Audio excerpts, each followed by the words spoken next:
परलोकरे संबलपुर पूर्वतन विधायिका राशेश्वरी पाणिग्राही 79 वर्ष बयस आखि बुझिले पश्चिम ओडिशार विशिष्ट स्त्री रोग विशेषज्ञ राजनीति और चिकित्सा विज्ञान क्षेत्र में बड़ शून्य स्थान मुख्यमंत्री समेत विशिष्ट व्यक्ति शोक।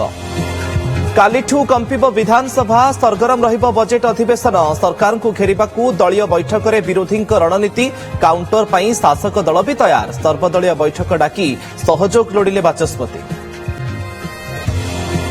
आसंता कालिठू सीबीएसई बोर्ड परीक्षा प्रथम परीक्षा बाध्यतामूलक बोली कहिले कर्तृपक्ष प्रथम बोर्ड रे 3 किंबा ताठारु अधिक सब्जेक्ट रे परीक्षा देई नथिले द्वितीय बोर्ड पई मिलिबनी अनुमति।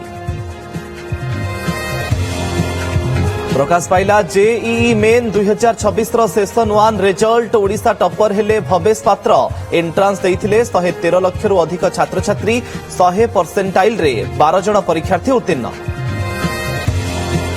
एआई क्षेत्र में वैप्लविक रूपांतर पर दिल्ली में इंडिया एआई इंपैक्ट समिट उद्घाटन कले प्रधानमंत्री मोदी एआई क्षेत्र में आगरे थिबारु भारतीयों को देले धन्यवाद। 5 दिनिया सम्मिलन में सामिल होइछंती शिल्प जगतर उद्भावक नीति निर्मातांक सह प्रजुक्ति प्रेमी। 11 मास पर आसिला कर्णाटक हाम्पी हरर राय जड़े ओडिया हत्या सह युवती गणदुष्कर्म मामलें 3 जल्लादों को मृत्युदंड शुणाइले कोर्ट। केनाल रे ठेली दिया जाइथिबारु बुड़ी जाइथिले जड़े ओडिया पर्यटक। एवं हाथ को 2 हाथ हेबे 2 साउथ स्टार विजय और रश्मिका फेब्रुआरी 26 रे बाहागर मार्च 3 रे रिसेप्शन संभावना। मैरेज कार्ड फाइनल पर दक्षिण भारतीय फिल्म सेंसेशन कपल को नहीं चर्चा।